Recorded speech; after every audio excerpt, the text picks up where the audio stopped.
जगन्नाथ कौन है और किसके अवतार हैं, इसे लेकर विष्णु पुराण, नारद पुराण और हरिवंश पुराण में विस्तार से जिक्र होता है।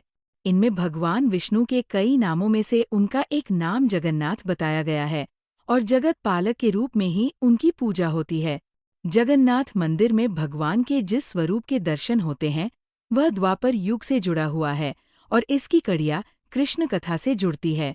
एक दिन श्री कृष्ण की दो पत्नियां सत्यभामा और जाम्बवंती श्री कृष्ण की माँ रोहिणी से जिद करने लगीं कि उन्हें कृष्ण बलराम की गोकुल ब्रज और वृंदावन वाली कथाएं सुननी हैं। जाम्बवंती ने कहा कि यहाँ सभी श्री कृष्ण के बचपन की कहानियाँ खूब कहते सुनते हैं। वहीं सत्यभामा कहने लगी कि मैंने तो राधा की भी कहानियाँ सुनी हैं। मैंने रुक्मणी दीदी से पूछा तो वह भी हंसकर टाल देती है, कोई हमें कुछ बताता ही नहीं है। ये सब सुनकर वसुदेव की पहली पत्नी और बलराम जी की माँ रोहिणी खूब हंसने लगी। पहले तो उन्होंने मना किया, लेकिन जब दोनों ही बहुएं बहुत जिद करने लगी तब उन्होंने कहा कि ठीक है, मैं तुम दोनों को कृष्ण की बाल लीला सुनाऊंगी, लेकिन ध्यान रहे कि ये कथा कृष्ण और बलराम के कानों में न पड़ जाए। अगर ऐसा हुआ तो दोनों ही इस कथा में इतना डूब जाएंगे कि फिर वे ब्रज की ओर ही चले जाएंगे। तब तुम सभी कुछ नहीं कर पाओगी। इस पर सत्यभामा प्रसन्न होते हुए बोली, आप चिंता न करें, मेरे पास एक योजना है। हम सभी एक दिन रैवतक पर्वत पर माँ अंबिका के पूजन के लिए चलेंगे। सुहागिन स्त्रियों के इस पूजन के लिए सभी इकट्ठा होंगी और इस तरह हमें एकांत भी मिल जाएगा। ऐसी योजना बनाकर द्वारिका के राजमहल की सभी बहुएं श्री कृष्ण की बाल कथा सुनने के दिन का इंतजार करने लगीं। तय दिन सभी बहुएं रोहिणी माँ के साथ रैवतक पर्वत पर देवी अंबिका के मंदिर पहुंची। यहाँ उन्होंने सुभद्रा को बाहर पहरे पर बिठा दिया और फिर सभी रोहिणी माँ से कथा सुनने लगीं। देवी रोहिणी ने देवकी और वसुदेव के विवाह से कथा का आरंभ किया।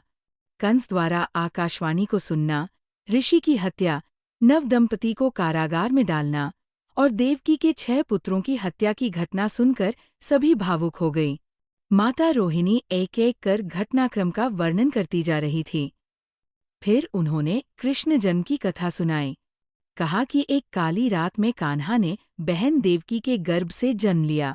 इस दौरान वर्षा ऋतु का समय था और अपने पुत्र के प्राण बचाने के लिए स्वामी वसुदेव ने उफनती यमुना नदी को पार किया और कान्हा को गोकुल के पार पहुंचा दिया। तुम सबके दाऊ बलभद्र को मैं पहले ही गोकुल पहुंचा चुकी थी। कान्हा के गोकुल में पहुंचते ही सारी सृष्टि मुस्कुराने लगी। दिन बीतने लगे और बलभद्र कान्हा की शरारतों, अटखेलियों, नटखट लीलाओं से सारा ब्रज खिलखिलाने लगा। उसने बालपन में ही कंस के भेजे राक्षसों का वध कर दिया। शक्टासुर, पूतना, वकासुर, अजासुर सभी का उद्धार किया। माता रोहिणी कथा सुनाते जा रही थीं और उनकी बहुएं इस कथा के सागर में डूबती जा रही थीं। उधर द्वार पर खड़ी सुभद्रा का भी यही हाल था, क्योंकि ये सिर्फ कृष्ण और बलराम की ही कथा नहीं थी, बल्कि उसके भी बचपन की बात थी। सुभद्रा ये सब सुनते सुनते जड़वत हो गई। रोहिणी कथा सुनाती जा रही थी। कृष्ण जब मुरली बजाना शुरू करते तो गोपियाँ अपने कामधाम छोड़ देती थी। गायों के थन से खुद दूध झरने लगते, रसोई में दूध उफन कर बह जाता तो चूल्हे पर रोटियां जल जाती। स्त्रियां श्रृंगार भूल जाती, काजल गाल पर लगा लेती, कुमकुम होंठ पर मल लेती और ध्यान में बैठी गोपियां भी सुध भूल जाती। सबसे विचलित होती राधा, जो मुरली की तान सुनकर ही वन में दौड़ी चली जाती थी। उधर राजमहल में राज परिवार की स्त्रियों के न होने से हलचल मच गई। कृष्ण बलराम ने सुना तो किसी अनिष्ट की आशंका से खुद सुभद्रा व अन्य सभी को खोजते हुए रैवतक मंदिर तक पहुंच गए। वहां उन्होंने सुभद्रा को जड़ स्थिति में खड़े देखा तो वे भी वही खड़े हो गए। उधर माता रोहिणी अपनी कथा सुनाने में ही मग्न थीं। अपनी बाल कथाएं सुनते सुनते तीनों भाई बहन जड़वत हो गए। उनके अस्तित्व खोने लगे, नेत्र फैलने लगे, हाथ पैर लुप्त प्राय से लग रहे थे। ऐसा लगता था कि जैसे शरीर से कोई धारा ही फूट पड़ी हो। बाल लीला का प्रसंग अंदर जारी था और इधर श्री कृष्ण अपने बड़े भाई और बहन के साथ परमलीला कर रहे थे। इतने में देवऋषि नारद वहां पहुंचे। प्रभु को इस रूप में देखकर वो भी विह्वल हो गए। नारद मुनि के चेताने पर प्रभु अपने वास्तव में लौटे तो देवर्षि ने उनसे इसी स्वरूप में दर्शन की विनती की, कहने लगे कि प्रभु, मैंने जिस स्वरूप के दर्शन किए हैं, मैं चाहता हूं कि धरतीलोक में चिरकाल तक आपका इस स्वरूप में दर्शन हो। प्रभु ने कहा, देवर्षि, जैसा आपने कहा है वैसा ही होगा। कलिकाल में इसी रूप में नीलांचल क्षेत्र में अपना स्वरूप प्रकट करूंगा। आपने जिस बालभाव वाले रूप में मुझे अंगहीन देखा है, तब मेरा वही विग्रह प्रकट होगा। मैं स्वयं अपने भक्तों को दर्शन देने के लिए उनके बीच जाऊंगा।